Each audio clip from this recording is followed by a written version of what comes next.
In a republic, and here you have to go back to the Declaration of Independence.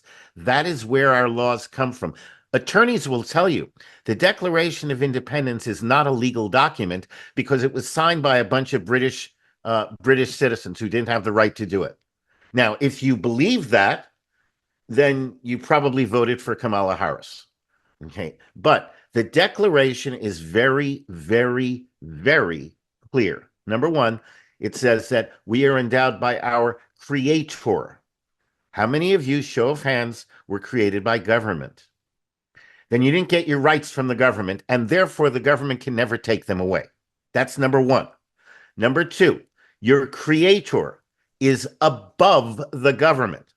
Now, the first tenet of Marxist communism is there is no God. It's the first tenet. It's like the First Amendment to us. The first tenet. And the reason for that is everything in Marxist communism functions because the state is supreme. If there is anything more powerful than the state, then everything else is lost in Marxist communism. That's why it's the first tenet. So again, if you believe that the state is all, you probably voted for Kamala Harris. Now, going back to this, okay, that we are endowed by our creator. In other words, our rights come from our creator, and our creator is supreme over the government. Okay. The right to life, liberty, and the pursuit of happiness. The very next words. Okay. To secure these rights, how do we protect our rights?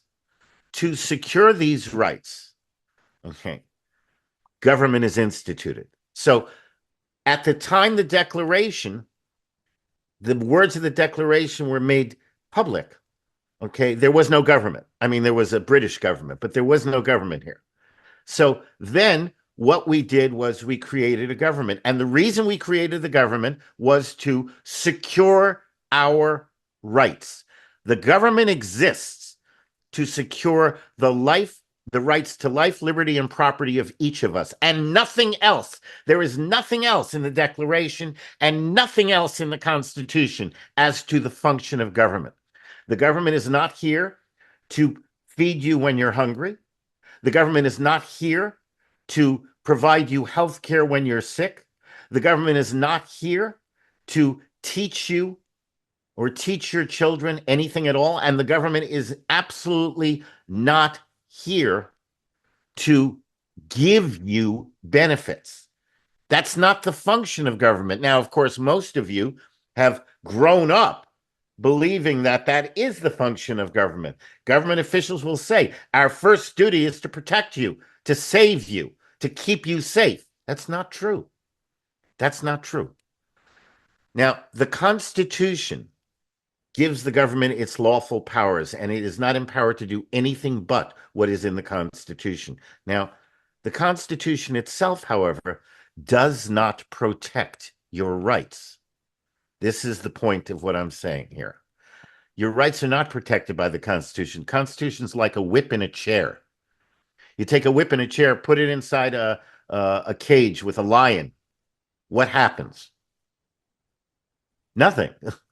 You have a whip in a chair and a lion in a cage. Nothing at all happens. What's missing? Something is missing from that formula.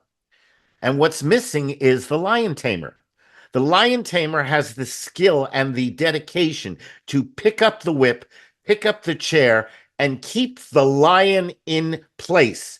Because if the lion is let out of the cage and is not restricted, the lion becomes a beast and does all kinds of nasty things.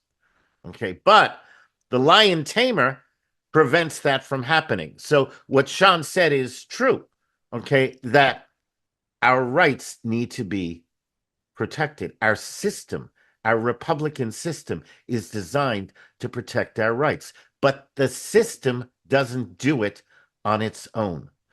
The lion tamer in our system is we the people. It is not the government. It is not the role of the government, nor has it ever been the proper function of the government to protect us. So you may ask, well, then who's going to protect us?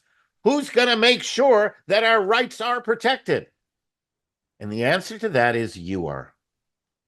It is your job to stand up against the government and pick up the whip and pick up the chair and thrash the beast until it gets tame and stays inside its cage. And you have not been very good at doing your duty. And that's why the lion has gotten out of the cage and the beast has virtually taken over.